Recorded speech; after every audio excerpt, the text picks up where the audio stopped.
So welcome everybody to our next instalment in the 2022 ADR Research Network's Roundtable.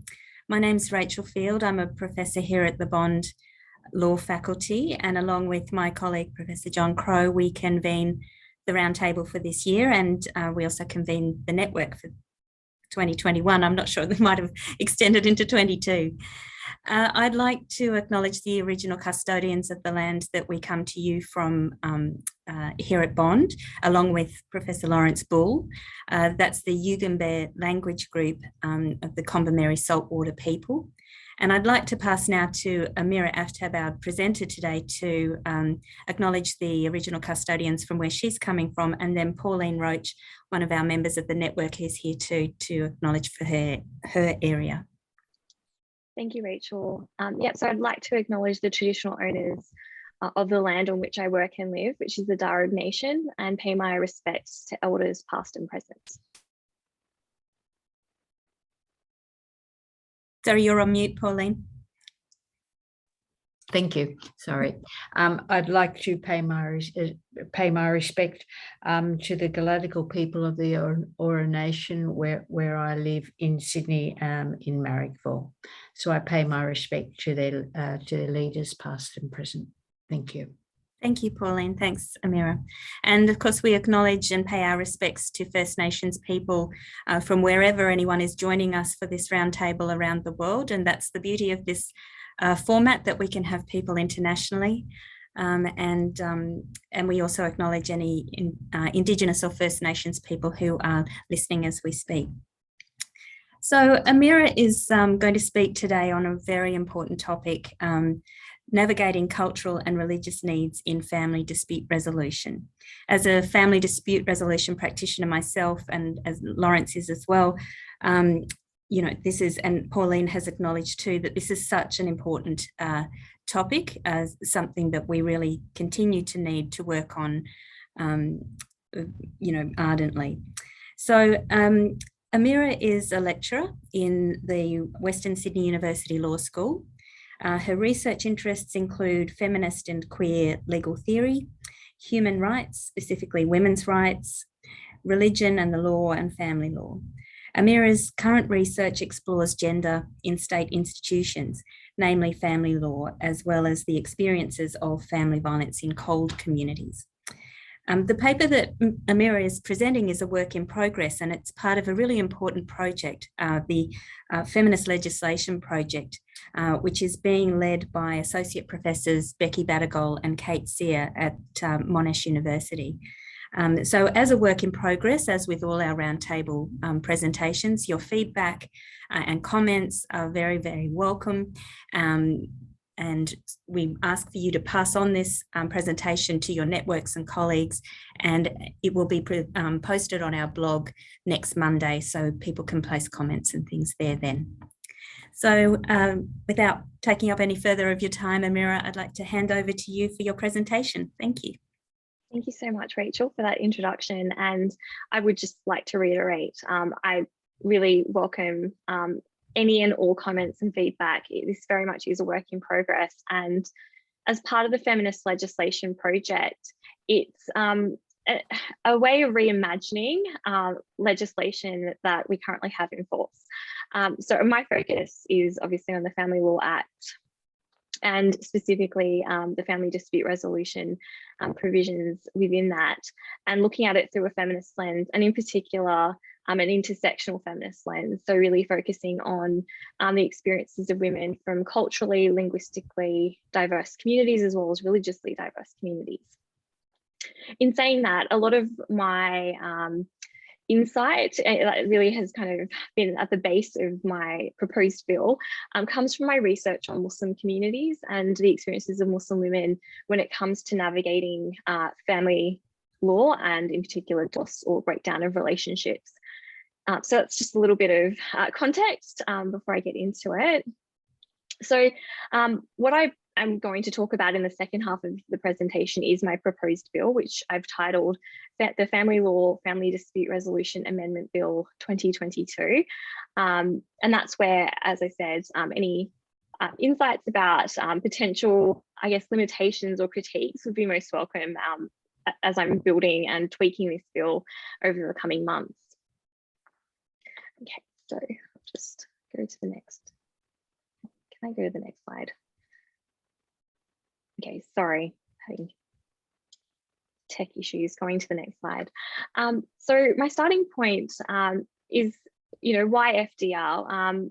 And recognizing that while there are concerns and issues identified around family dispute resolution in terms of power imbalances and understanding that emerge within the process, there are benefits to FDR, and really stemming from that idea that it's designed to empower parties and give voice to parties in the decision-making process. So really this idea that it can be autonomy enhancing, I think is really important, and that it can allow parties to take control and reflect on and address their needs. And I think that's particularly important for women within religious and culturally and linguistically diverse communities. So as I said, in discussing the proposed bill, I'm focusing on the impact of FDR on parties, namely women from these diverse backgrounds, and thinking about the way that private ordering has a lot to offer those whose cultures the law canon is blind to. So I think private dispute resolution, and in this specific context, family dispute resolution, can really allow family members to live and settle their disputes according to their values with reference to law to the extent that they choose. So I think there's definitely something to be explored there.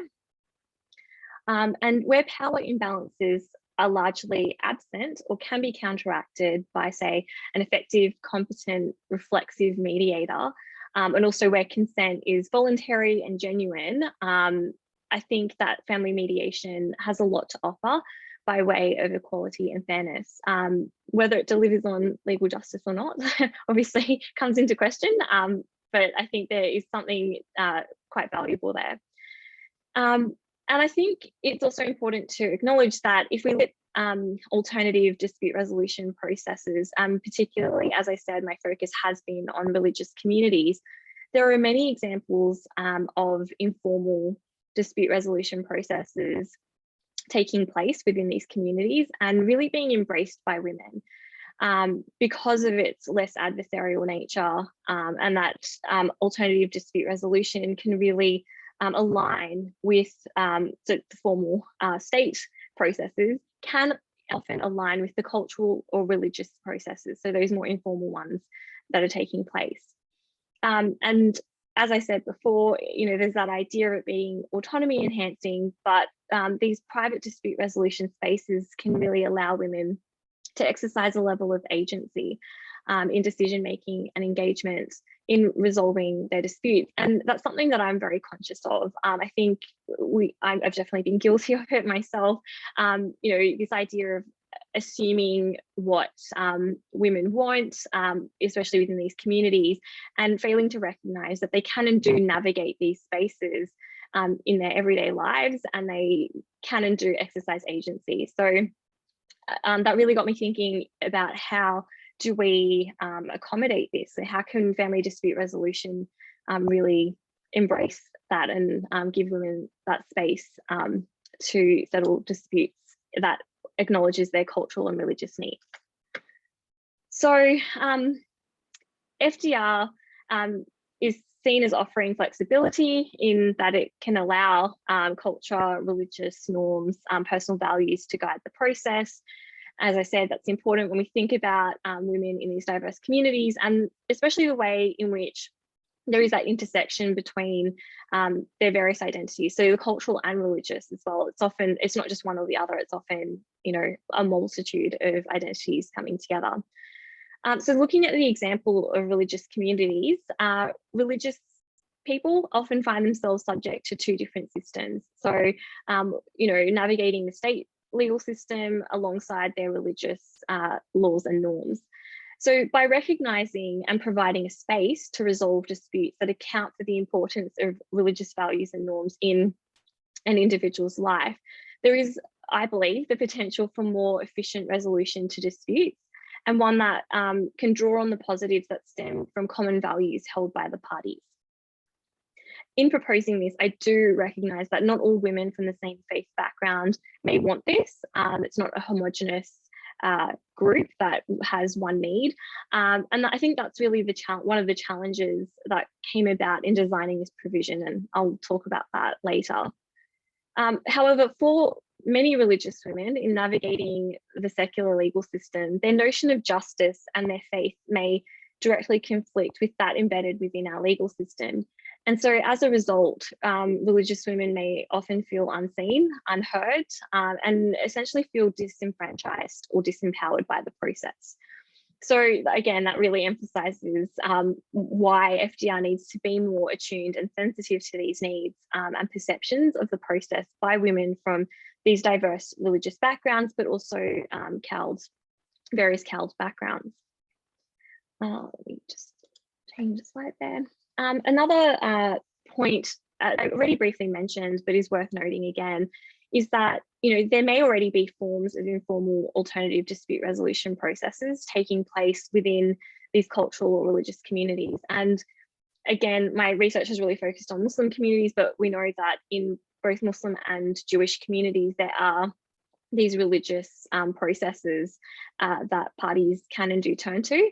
And for many women, they will often turn to these processes not only for the cultural or religious sensitivity that is on offer, as well as the knowledge about cultural and religious norms, and that's currently lacking in the mainstream services, but also because they may not feel comfortable bringing those their cultural or religious needs to the attention of mediators or family dispute resolution practitioners as part of the formal family law process. Additionally, women may feel their partners or husbands are still being manipulative or controlling within an FDR session, and they may feel that it's not recognised or understood by the practitioner due to a lack of cultural understanding. So here really the idea is that there's many types of behaviours that can sometimes only be understood through a cultural lens, and from that perspective it's deemed manipulative or controlling, but the practitioners may not be able to recognise or fully appreciate that. Research also suggests that CALD families may not understand or trust mainstream services. They may face communication barriers, may be influenced by sociocultural norms that really emphasise the informal community processes over mainstream help seeking. And so I think, again, that really has driven my desire to explore, is there a way to make the process more accommodating and friendly of these needs? So I guess that kind of raises the question, we either need to have, do we need to have more qualified mediators from diverse backgrounds? Is that the solution? Or do we find an alternative that addresses this gap? And that's where I'm proposing my bill comes in as that alternative, perhaps. So ultimately, as I said, we have evidence that women within CALD and religious communities will turn to these informal processes. So they'll to community first when help seeking. It might be looking to religious leaders or other elders within a community or respected members of the community as an avenue of seeking advice, and then ultimately perhaps redressing or resolving a family dispute. And again, as I said, there's that there can be that communication barrier. So sometimes it's because of language and literacy barriers, especially amongst newly arrived migrant and refugee women, as well as that's coupled with a lack of knowledge around mainstream legal processes. So not knowing what their rights are, where to turn to for legal advice. And this can sometimes, and often is, combined with a fear of, say, losing their children, so in a divorce. And sometimes there's that misconception kind of spread through a community, but also it goes back to not knowing one's rights and being able to seek that legal advice. And so that plays a part, but also can mean that help seeking, mainstream help seeking, is delayed until it comes to a point of crisis. So there's several factors of why parties turn to community processes over the Australian family law processes because of these cultural and religious barriers. And so this includes, the understandings of divorce and parenting represented in our legal system may not align with the values and understandings within the cultural and religious communities. There's also the challenge that arises where community and cultural norms emphasize family privacy and discourage seeking outside help with family matters. And so the legal system is really seen as that last resort. There's also the potential for cultural or social action. So particularly where women in migrant communities are turning to community for the familiarity, it's maybe because they don't have those networks and they don't have those channels to seek help outside the community. And women from CALS communities require multiple services often to assist them in navigating FDR. So it's not as simple as just going and getting legal advice and going through an FDR process. There may be other support services required as part of that process. So fundamentally, family law services, what we're seeing, and definitely from studies that have engaged with women in various communities, family law services aren't viewed necessarily as being as sensitive or open to culture and religious values as they could be. So this idea that the FDR process fails to recognise that some people find it difficult based on their cultural or other background to engage in direct negotiation, for example. So that causes more stress, pressure, and can really discourage someone from, wanting to be part of the mainstream FDR process. And again, so that's where that culturally sensitive or adaptive process would be of benefit.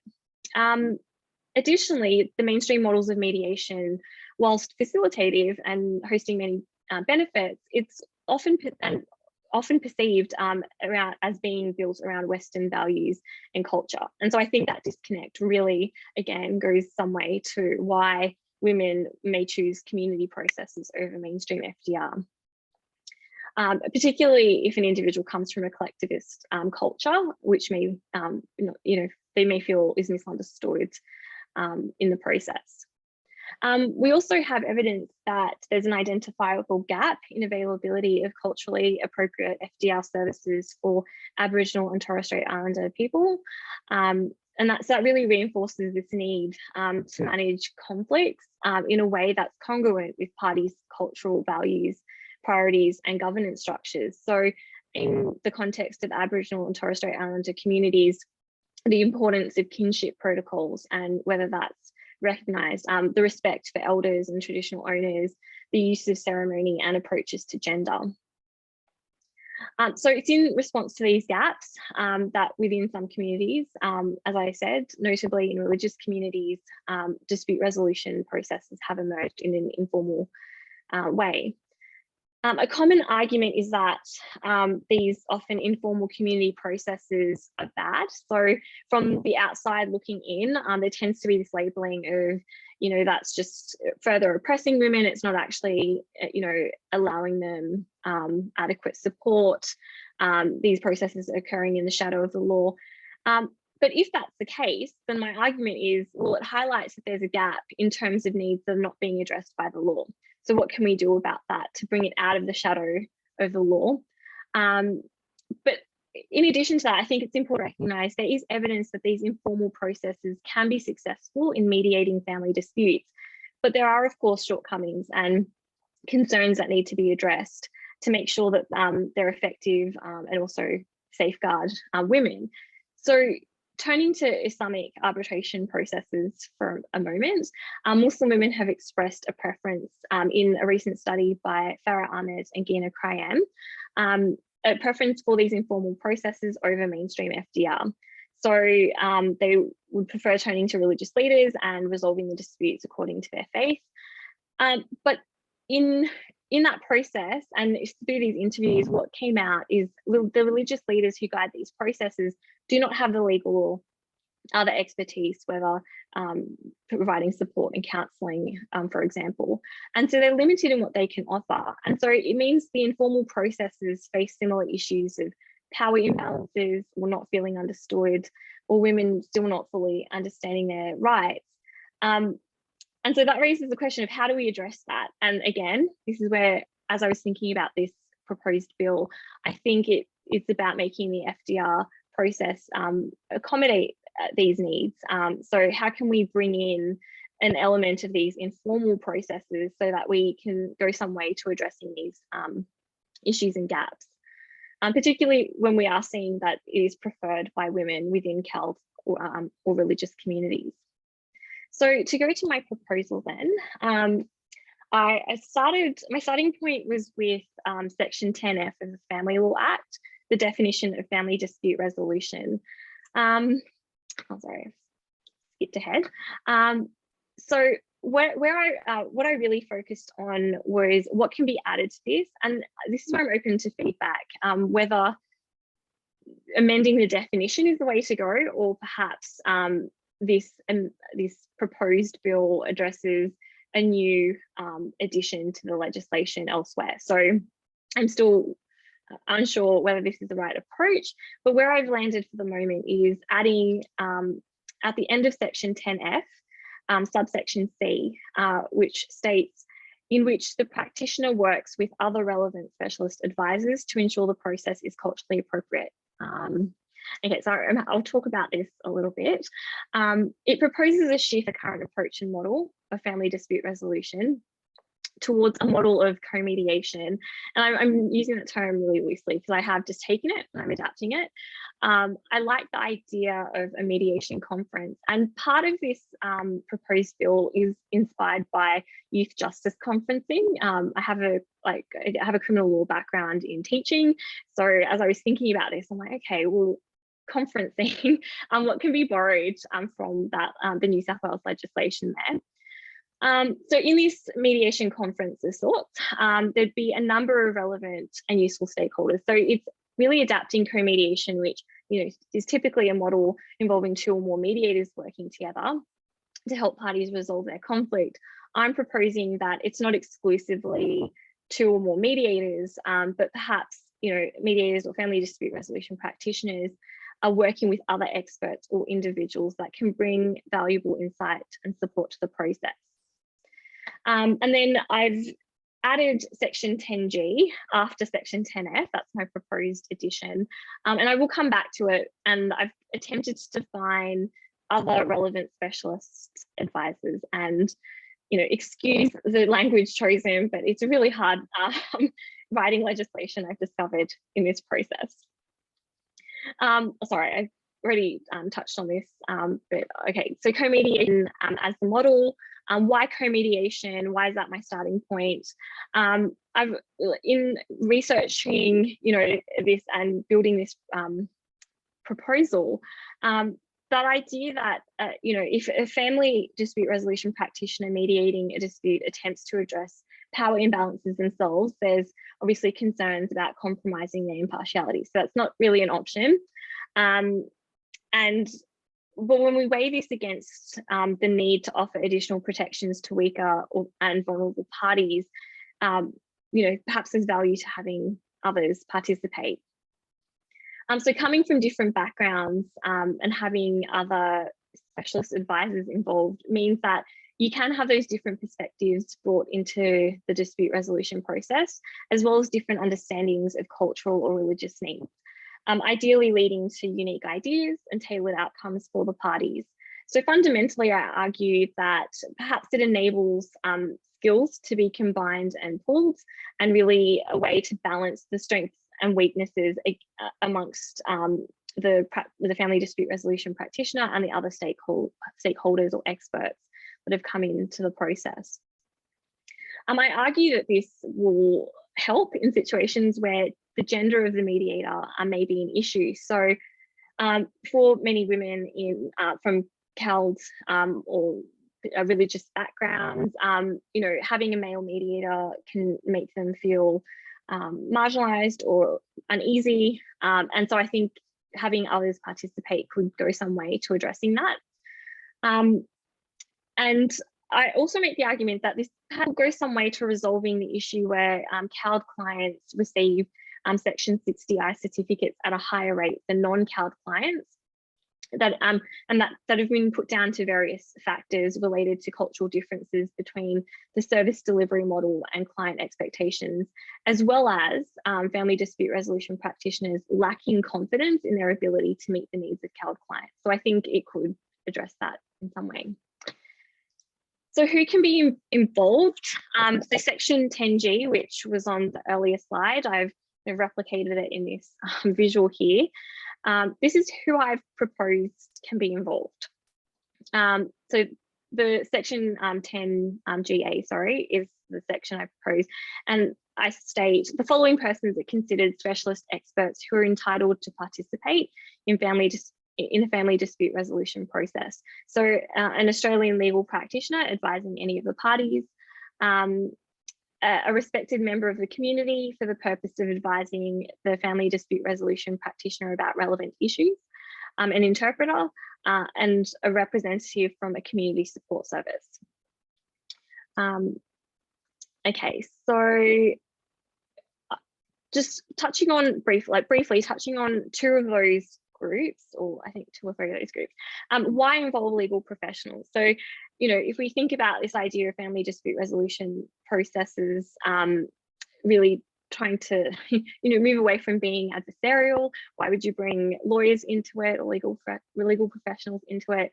I argue that the presence of legal professionals and lawyers can be beneficial in addressing and moderating the disadvantages or inequalities in bargaining power. And I think Rachel has done a bit of work in this space as well.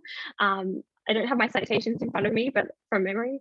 Not all FDR practitioners are legally trained, and so therefore it's not appropriate for provision of individual legal advice to parties. So aside from general legal information or referring parties or encouraging parties to seek legal advice if they haven't already done so, that seems to be a gap. And if we're seeing that in the informal religious dispute resolution processes and flagging that as an issue, then that should be a concern for us in the mainstream process as well.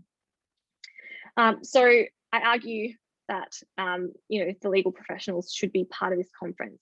How to do this? There's obviously those concerns about bringing lawyers in, making it adversarial, that their role or practices don't align with the principles of ADR.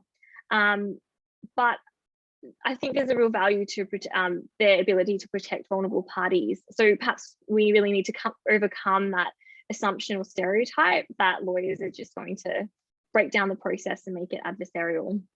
And I think especially where a lack of knowledge could be used against vulnerable or weaker parties, having that legal professional in there to really educate and let parties know of their rights could be quite empowering. Okay, so I know I have limited time, so I'm just going to skip ahead.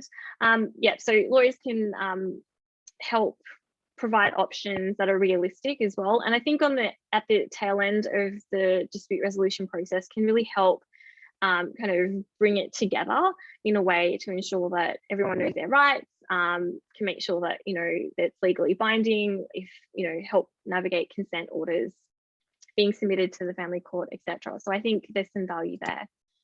One of the other groups or categories was other support persons.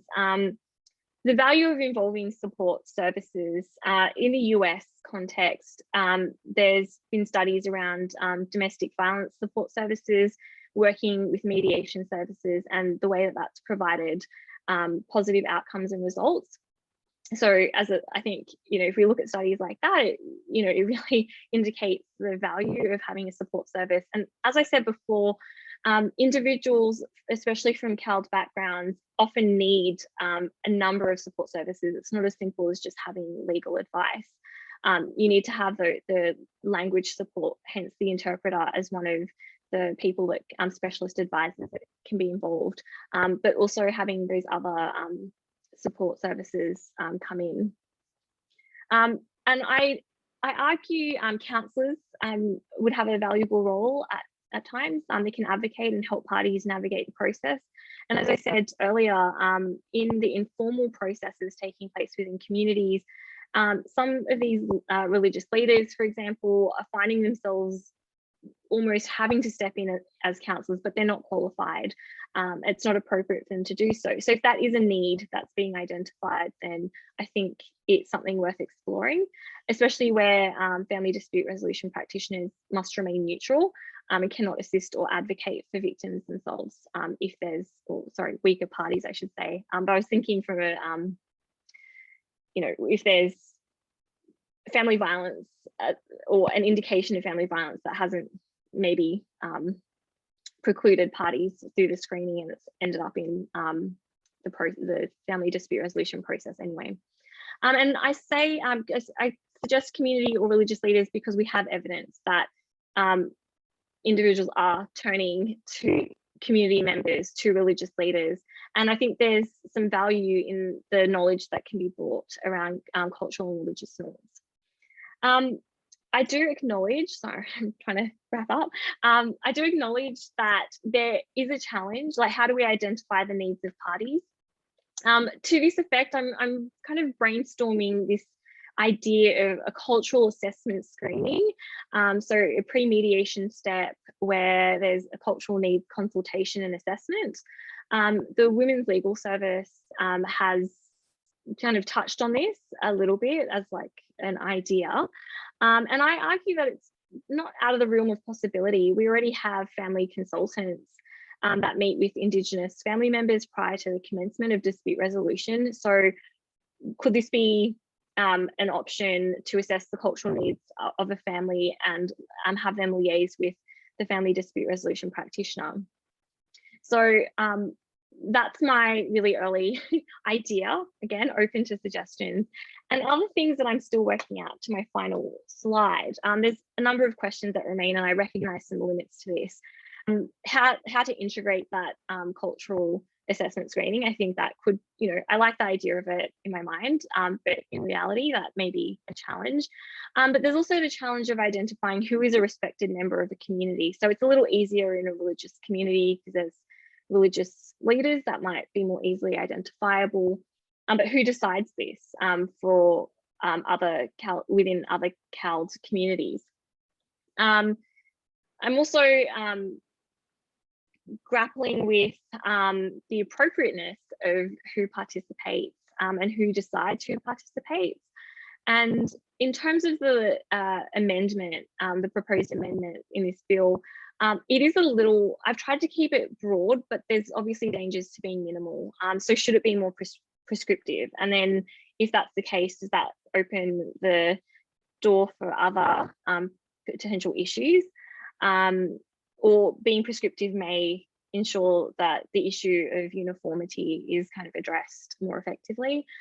As I said earlier, maybe having the amendment be in the definition section of the Family Law Act isn't the best place for it. So I'm also kind of toying with the idea of the provision being separate and inserted elsewhere. And just a number of other really quick points.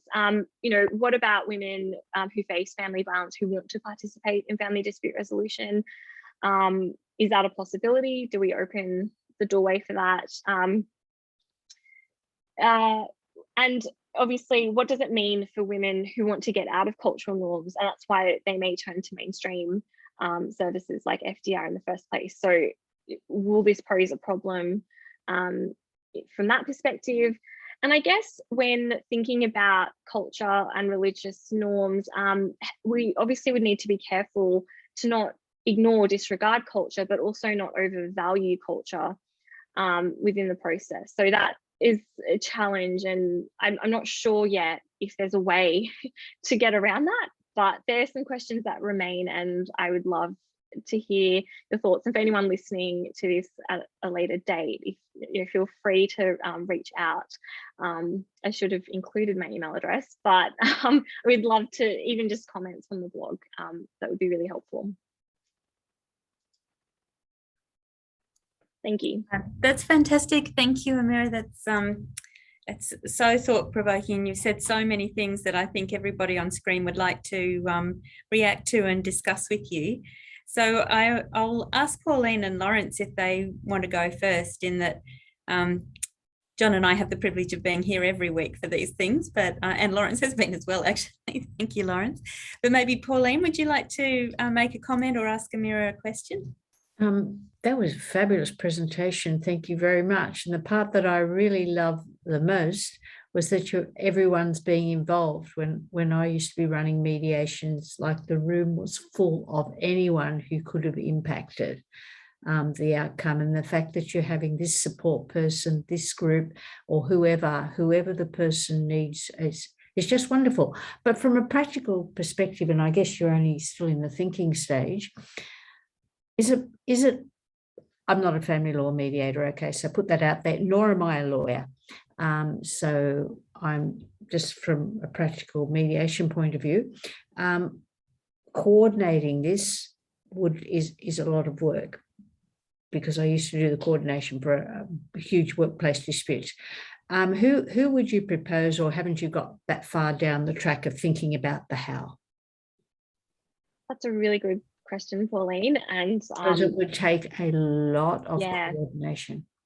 Yeah, definitely. I think definitely from a resource perspective, I recognize how challenging this would be. I have had an initial thought about this, and I think possibly having that coordination come from a family consultant.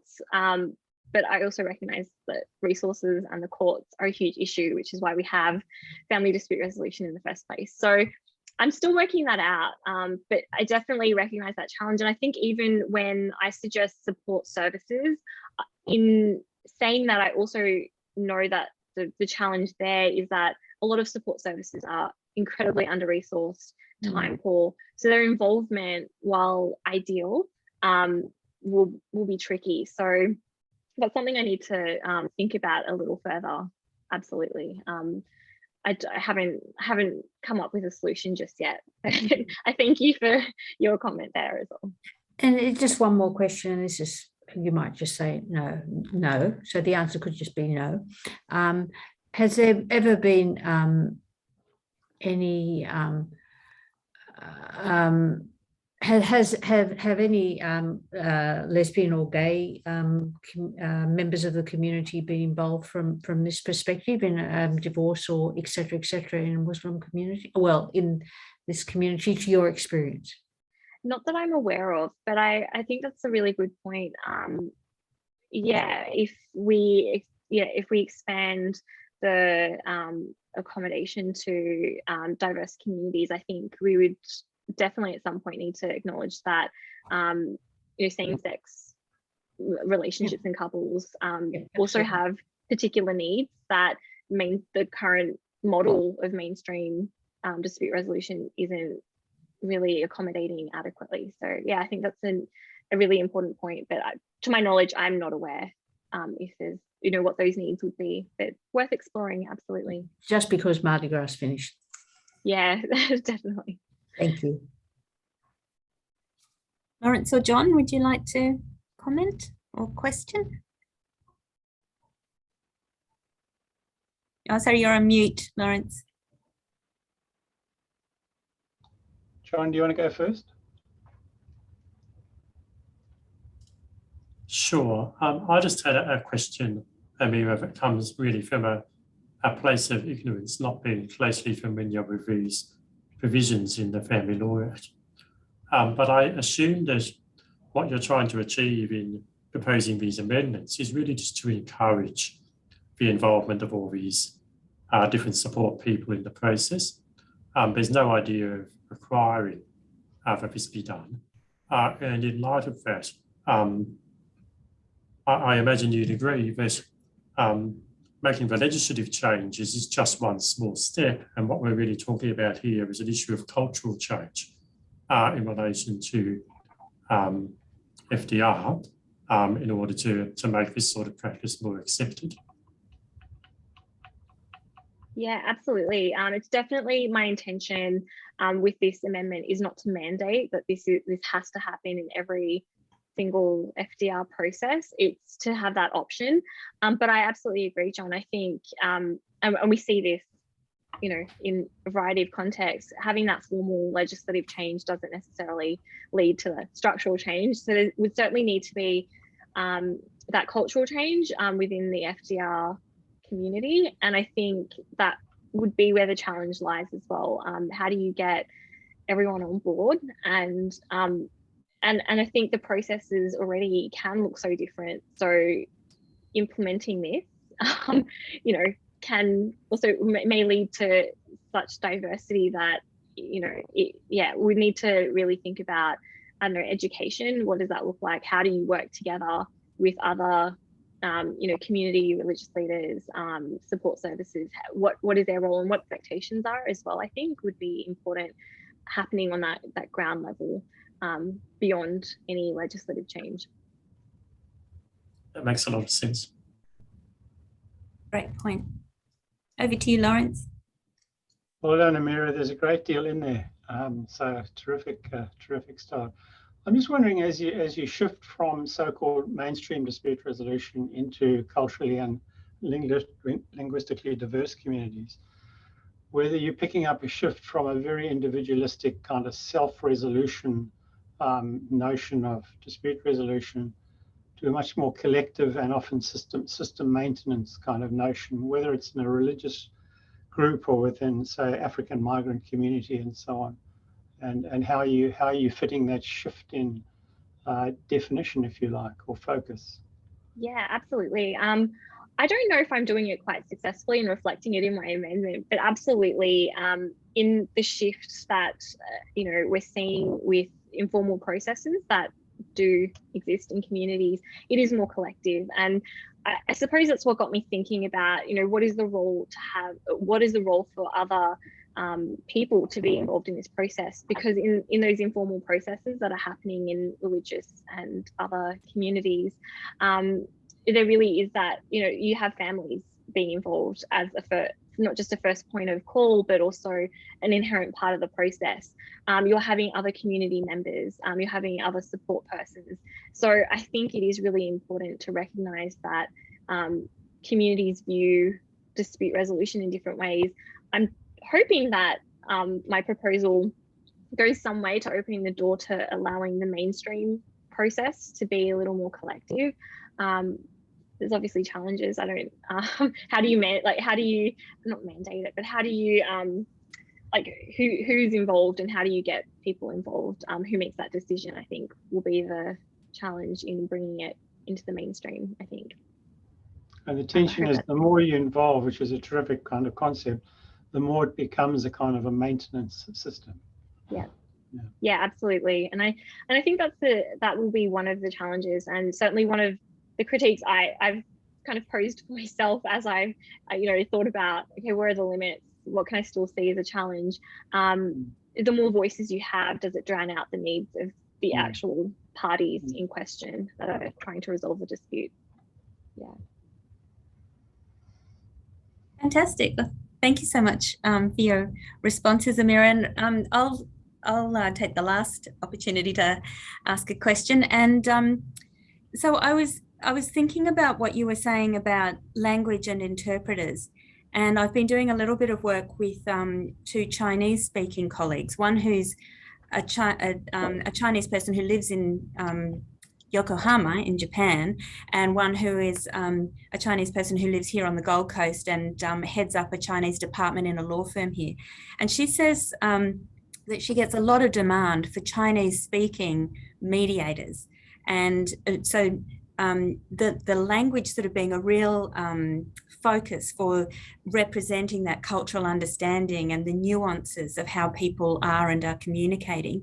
And so she speaks Mandarin and Cantonese, and is planning on developing in due course a massive sort of mediation service that will focus on providing those sorts of services. And I just was interested in what your thoughts might be around the importance of language and how having an interpreter is certainly important, and you know, so important if it's supporting understanding and communication, but is perhaps second best to having a mediator who is actually speaking the language of the parties.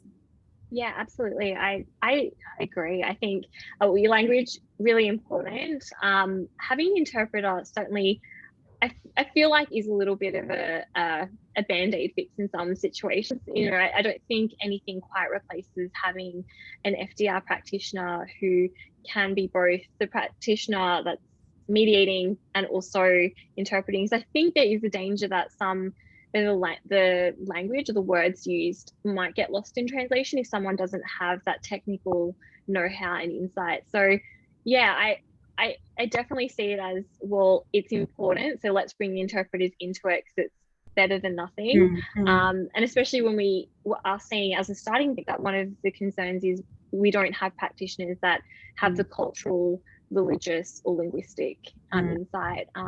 Yeah, so it is a really interesting point and something that I guess we would need to also be conscious of and cautious of in bringing interpreters in and really understanding like what their role is and ensuring that things aren't getting misinterpreted as well. Yeah. Okay, well, look, in the interests of time, we'll wrap up today, but I want to thank you very much, Dr. Amira Aftab, for your presentation today. Thank you, Pauline Roach and Lawrence Bull, for coming, and my co-convener, Jonathan Crow. Please do share with your networks, and please, when it's posted on the blog, go and have a look, and we always like it to be liked. I just wanted to share that since the Roundtable started, we've had more than 2,000 views of the blog. So that's very exciting that the work of the network is getting out there, and they're from all over the world. So it's fantastic. So thanks, and we hope everyone will join us in due course for the next presentation, and we'll see everybody online. Thank you very much for coming. Thank you. Bye, everybody. Bye, everyone. Thank Bye. you. Thank you. Bye.